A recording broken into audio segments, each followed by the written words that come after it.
오늘은 삶의 방향성이랑 어, 삶의 방향성에 대해서 얘기를 한번 해보겠습니다. 삶의 방향성은 대단히 중요한데 방향성은 속도보다 더 우선시됩니다.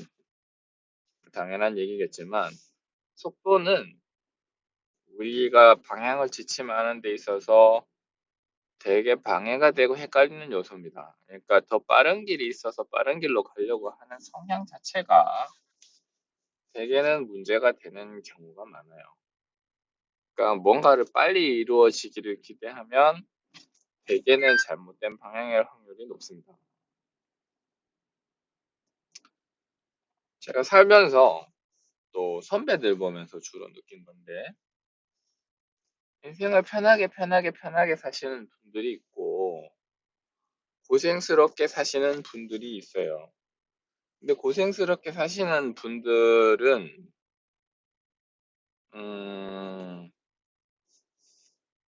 주로 쉬운 길을 택한 결과로 고생스럽게 사시는 경우가 많습니다. 편하게 사시는 분들은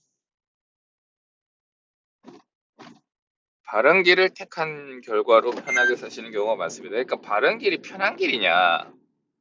아니요, 그런 거는 아닙니다.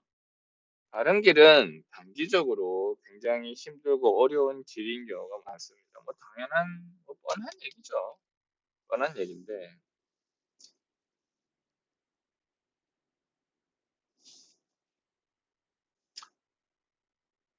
바른 길을 택하면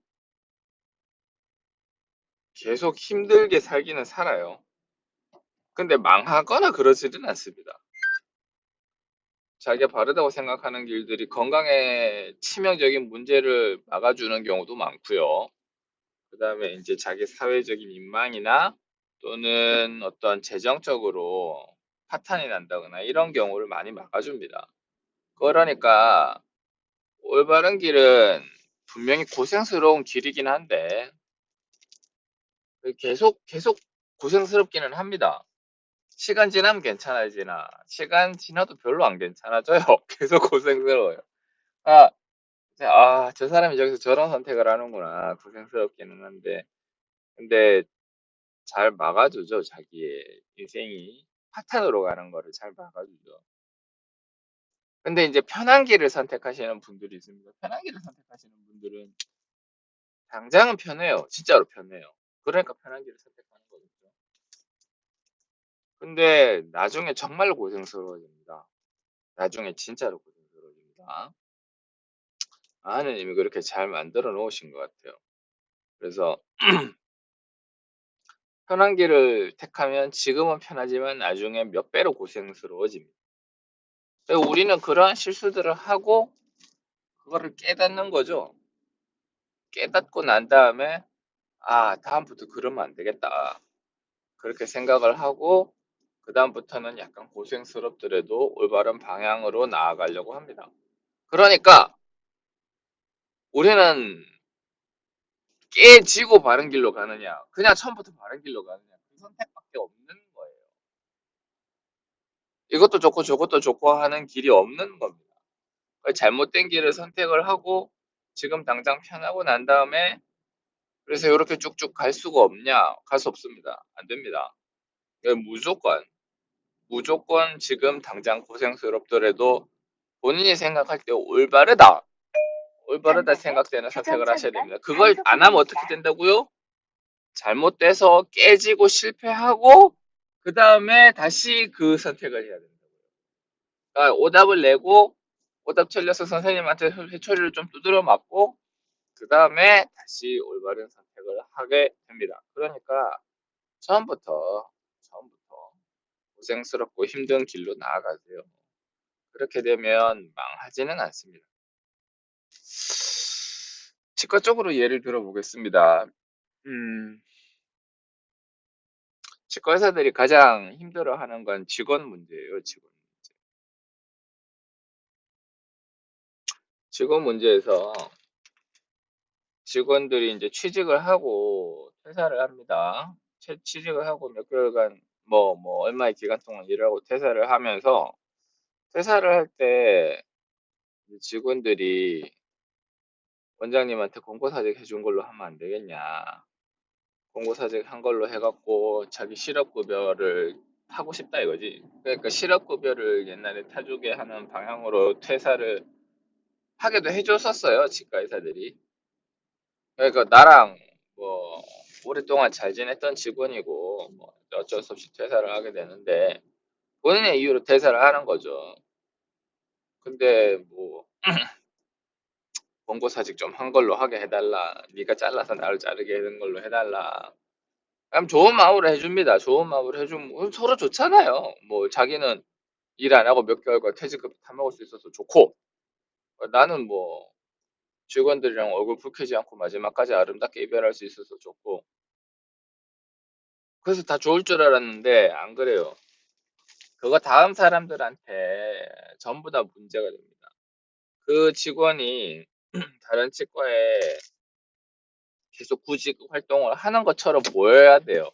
그러니까 실업급여는 자기가 구직할 의지가 있는데 이제 구직이 안 되는 경우에 실업급여를 주는 거거든요. 그 실업급여를 그런 식으로 해서 다른 치과에다가 그냥 계속 집어넣는 거죠. 나 일하고. 근데 이제 실제로는 면접 보러 안 옵니다. 그래서 치과 의사들이 엄청 괴로워요. 그래서 맨날 거짓 면접서 언제 오겠다고 이렇게 전화 주고는 그래서 치과 원장은 이제 면접 시간 기다리고 있는데 직원들 안 오거나 또 이제 공고사직 그런 게 싫으니까 공고사직 당하려고 잘 일하던 직원이 막 일부러 베베 꼬고 막 말 안 듣고 이러는 경우도 막 발생을 해요. 그것도 공고사직을 그러니까 네가 나에게 공고사직을 안 하고 버틸 수 있는지 한번 보자 하면서 막 이상하게 일을 하는 거죠. 그렇게 하면 이제 원장이 어쩔 수 없이 이제 직원을 해고를 해야겠죠. 그러면 네가 공고사직 했지 않냐? 실업급여 해달라. 이런 식으로 올바르지 못한 행태가 처음에는 한두 개였지만 점점 시간이 지나면서 굉장히 늘어나게 됐습니다. 그래서 어 그래서 이제 치과 의사들이 이제 깨닫기 시작한 거죠. 아, 이런 식으로 권고사 실업급여를 우리가 뭐 직원들 퇴직할 때 막 국가 세금도 자꾸 동나잖아요. 우리가 낸 세금도 좋은 데 쓰라고 그리고 좋은 의도로 하라고 한 건데 그걸 악용 안 한 거죠. 그런 식으로 하면 세금도 동나니까. 그래서 그런 것들을 치과 의사들끼리 이제 보니까 아, 우리가 그러니까 마음 좋게 했던 것들이 결국은 다른 사람들한테 해야 되는구나. 그렇게 됩니다. 그래서 실업급여를 저는 이제 정말로 합당한 이유가 아니면 해주지 않고 있습니다. 뭐 해야 될 건 해야죠. 해줘야 될 상황은 해주는데 뭐 일부러 그런다든지 하면은 안 돼요. 그리고 이제 실업급여를 우리가 인위적으로 그런 식으로 해서 타격감 해주면 치과에서도 페널티가 굉장히 크게 작용을 하고 있어요. 또 빠른 시간 내에 또 직원을 못 구한다든지 직원을 구하게 되면 병원의 경제적 사정이 안 좋아가 사람을 자르는 것처럼 얘기를 해놓거든 또 바로 사람을 구하면은 뭐 이상하니까 그래서 또 페널티가 들어오고 하니까 이제 그렇게도 안 되지만 그렇습니다. 그래서 요런 상황을 근데 이제 또 선배들 중에 원리 원칙대로 하시는 분들이 있습니다. 원리 원칙대로 하시는 분들은 되게 힘들어요. 예를 들어 직원이 그런 식으로 나간다고 칠 때, 아, 나는 실업급여는 그런 식으로는 안 해줘. 하고 딱 끊어버리면 관계가 굉장히 어색해지잖아요. 자기는 부탁을 했는데 치과 원장은 거절을 한단 말이야.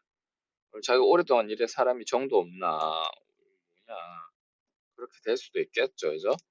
그런 게 당장 그렇게 보는 앞에서 딱 끊어버리는 게 되게 힘든데도 그래도 그게 바른 길이라는 거죠. 그런 식으로 사람들이 살아가야 됩니다. 편하고 쉬운 길은 나중에 반드시 거대한 리스크를 안고 있어요. 저도 그런 케이스들이 많습니다. 근데 뭐, 그래요. 그렇게 선생님한테 회초리 맞고, 그 다음에 틀린 문제 다시 복귀하는 심정으로 요새는 그런 마인드로 아니, 선배들 중에 힘들게 살아가시는 분들은 계속 힘들게 살아가는데 그분들이 보면 잘 돼요. 병원이 잘 돼.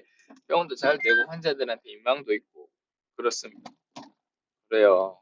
그러니까 회피하는 길이 좋은 길이 아니고 편한 길이 아니고 되게 나중에 힘들어집니다. 편한 게 편한 게 아니고 쉬운 게 쉬운 게 아니고 빠른 게 빠른 게 아닙니다. 그렇다. 원칙대로 가는 게 맞다. 힘들어도 원칙대로 가야 된다. 그 얘기를 하고 싶은 거죠. 편한 길은 망한다. 원칙대로 가는 길은 망하지 않는다. 대신에 가는 길이 항상 약간 고생스럽기는 하다. 시간이 지나도 그건 해결이 되지 않습니다. 쉬운 길, 편한, 그러니까 원리 원칙대로 가면 난 이렇게 하면 나중에 큰 복을 받을 거야. 큰 대가를, 그 대가로 크게 편해질 거야. 그런 거 없습니다. 인생은 그렇게 계속 힘든 걸로 점철이 되어 있습니다. 계속 그런 걸로, 그런 길을 걷게끔 디자인되어 있습니다. 이게 평생 힘들게 살긴 살지만, 그래도 막, 이제 정말로 고생스럽거나 최악상에 오거나 그런 거는 막을 수 있으니까. 그래서 그런 얘기를 하는 거죠. 자, 도착했네요. 오늘 여기까지 하겠습니다.